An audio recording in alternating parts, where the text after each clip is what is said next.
Alright guys, so I'm just going to do a quick video today. I am still working on the knife, but I had a couple questions come up on, I don't think it was the penny cut test, I think it was the part 1 of this file knife. And I just wanted to address those real quick, and I'll give you a little teaser of how the handle's coming along if you stay tuned till the end. So one of the questions that I was asked is what type my anvil is, and the answer is I'm not sure.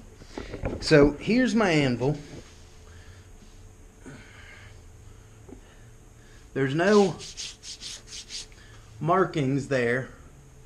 Anyway, let's see if I can get the light. No markings there. It's got the hole. Can't really see that. Let me get a flashlight. So it's got the hole right there. If you can see. You see, there's no markings there. And no markings there.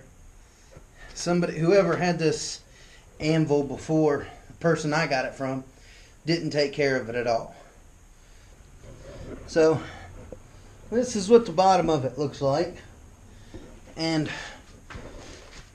you can kind of make out, I don't know if you can, the camera will pick it up,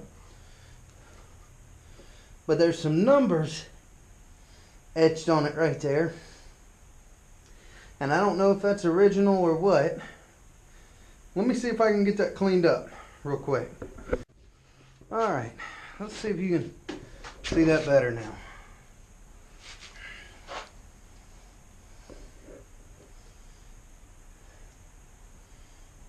It's got what looks like a K. 147. It looks like an A 77178. If you know anything about this anvil, just let me know. I'm curious. I got it in a trade. My wife's uncle had it sitting in his garage or shed, and he said that he wanted a Skinner and a coffin-handled Bowie knife in trade for it, so I made him a Skinner and a coffin-handled Bowie knife and got the anvil. So as you've probably seen in the video, there's the top of it. Looks like somebody took a cutting torch to that end at once upon a time, but that was like that when he had it. And the little step right here has been beat all to heck, but most of the other stuff was superficial. I got most all that out. The edges, well, they're not the greatest, but for my first anvil and what I gave for it, which was really just my time, the blades I made out of an old circular saw blade that I got for free, and I mean, I didn't have hardly nothing into the handle material, so you know, it was a pretty good deal in my opinion. But one of the other questions was, let's get over here away from this door, it's kind of cold.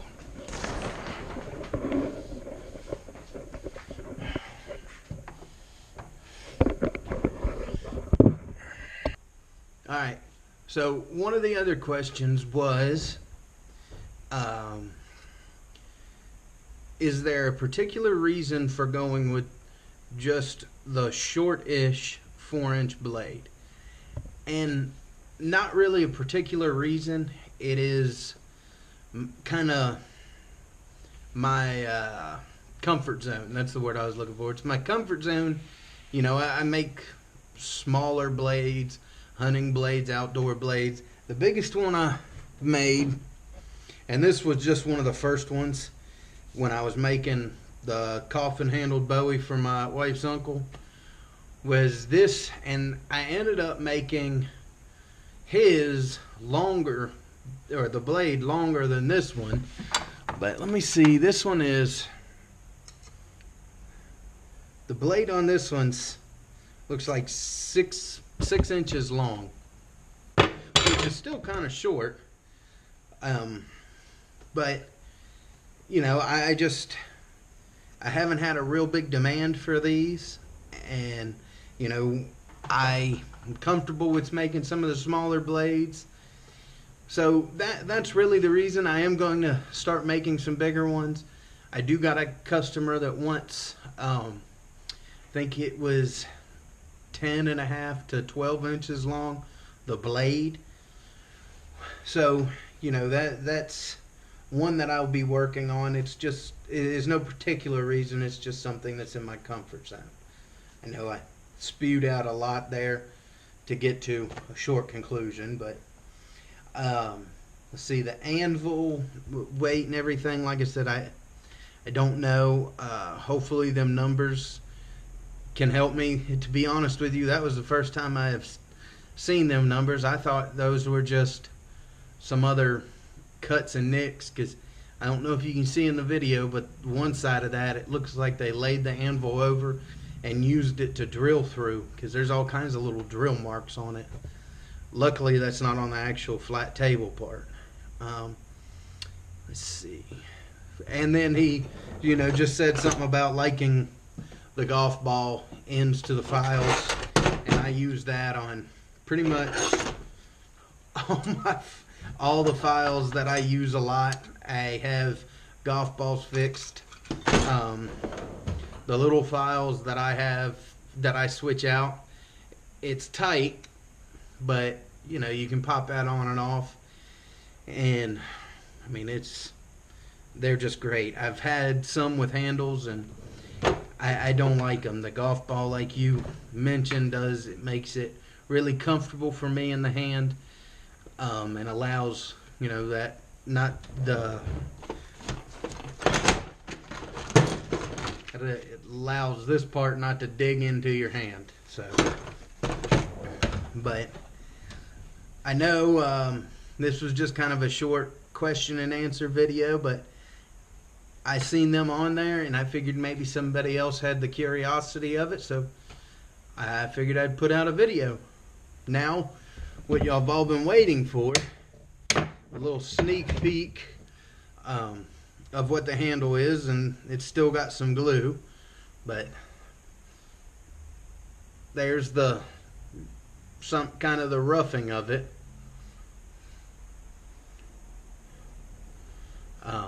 I still got a lot of finishing and everything, so you know, that all should go pretty good. And I'm getting closer to, you know, finishing this.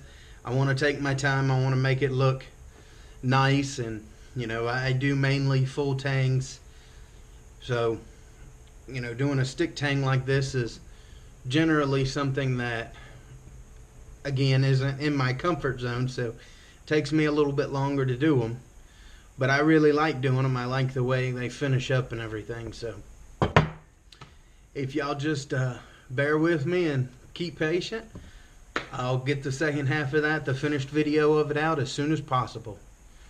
Y'all have a good day. Hope you enjoy these videos. If you see anything that you think I can build upon in the videos, just let me know.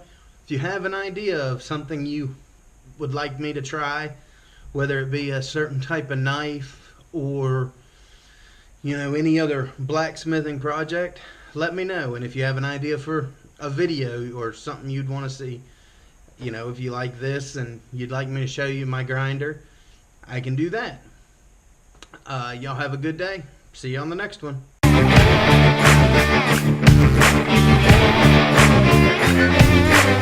back.